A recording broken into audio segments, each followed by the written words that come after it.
Sejarah singkat Kerajaan Tidore, mulai dari berdiri hingga keruntuhannya.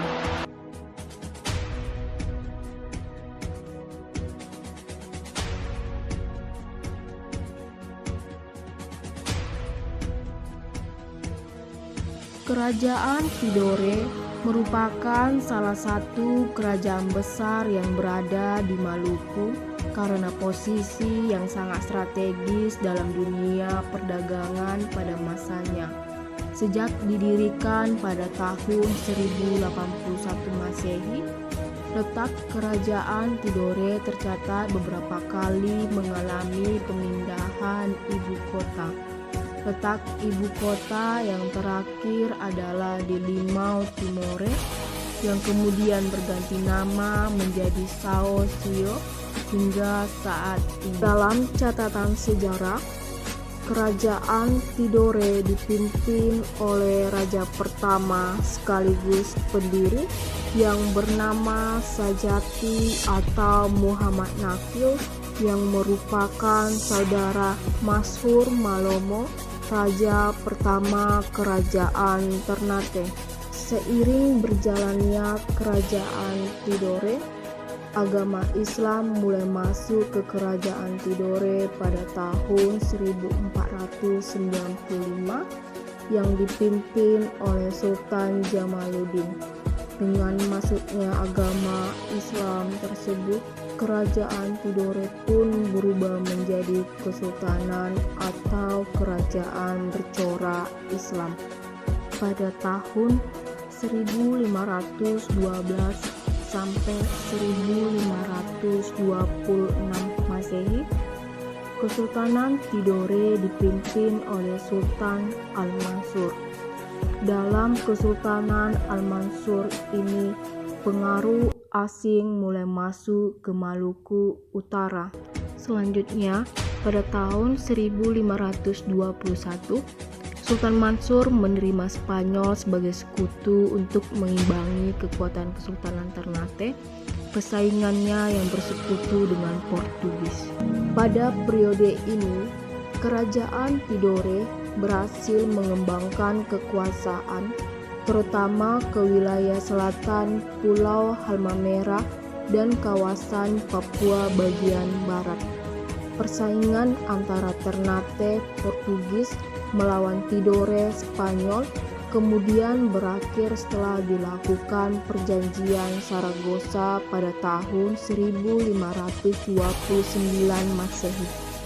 Selanjutnya, pada tahun 1797 sampai 1805 Masehi, kejayaan Kesultanan Tidore terjadi pada masa pemerintahan Sultan Nuku.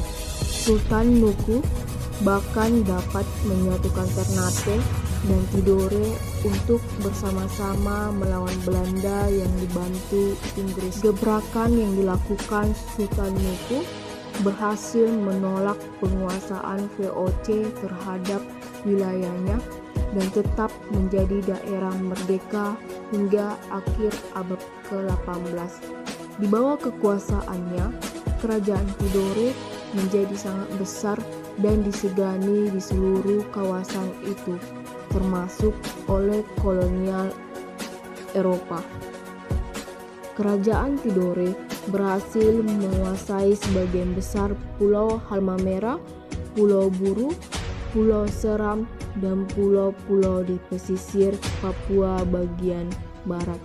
Oleh rakyatnya, Sultan Nuku dianggap sebagai sosok yang mampu mengubah masa lalu Maluku yang kelam ke dalam era baru yang penuh kemauan dan kemampuan untuk bangkit dari segala bentuk keterikatan dan penindasan. Dalam usia 67 tahun, pemimpin yang berjuluk The Lord of Fortune ini mewariskan masa-masa emas Kesultanan Tidore sebagai negeri yang diberkati dan berdaulat. Sepeninggalan Sultan Nuku, Belanda berusaha kembali mengincar Tidore. Hal ini diperparah dengan banyaknya polemik internal yang membuat Kesultanan Tidore akhirnya jatuh dalam penguasaan Belanda. Seiring kemerdekaan Indonesia pada tahun 1945, Kesultanan Tidore bergabung dengan Negara Kesatuan Republik Indonesia yang disebut dengan NKRI. Tidore, tepatnya Sovivi, ditempatkan sebagai ibu kota Provinsi Maluku Utara. Adapun beberapa peninggalan kerajaan Tidore. Pertama, Masjid Sultan Tidore. Masjid Sultan Tidore ini dibangun pada masa pimpinan Sultan Zainal Abidin.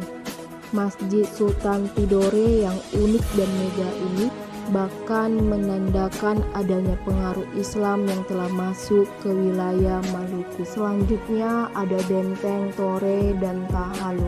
Bangunan yang satu ini memiliki pengaruh penting pada masa kolonial Portugis.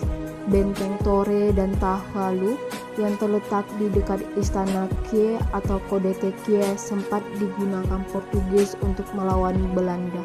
Bangunan ini bahkan selalu dijaga hingga saat ini karena kerajaan yang pernah berjuang pada zaman dahulu.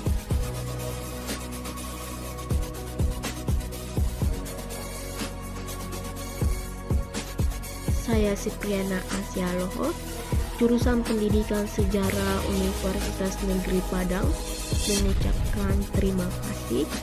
Mohon maaf bila ada kosakata dalam penyampaian video pembelajaran saya ini salah. Terima kasih sekali lagi.